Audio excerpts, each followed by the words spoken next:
সুমির ex boyfriend, হ্যাঁ, যার কথা বলা হচ্ছে সে। তো hey guys, this is Sweep, তো ওয়েলকাম টু মাই চ্যানেল। তো আমার ভিডিও ভালো লাগলে অবশ্যই সাবস্ক্রাইব করবে, ঠিক আছে?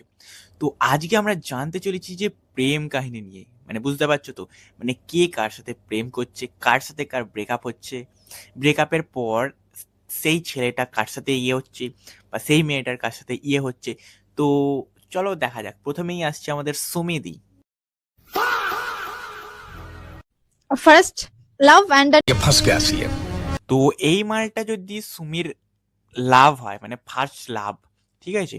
তো ওই মালটাকে আর এই মালটাকে যারা দাবি করছে যে আমি সুমিদির এক্স, সুমির এক্স বয়ফ্রেন্ড, হ্যাঁ, যার কথা বলা হচ্ছে সে। second ওটা যেটা আমি ভুল করেছি। কোনটা কোনটা, মানে এই টাকলা মালটা নাকি সুমির এক্স বয়ফ্রেন্ড, হ্যাঁ, যার কথা বলা হচ্ছে সে। তোমার ওই পিন্টু সোনা, কোনটা? প্রথম এক্স, তার দ্বিতীয় এক্স, তারপর আমি হলাম 3 নম্বরে।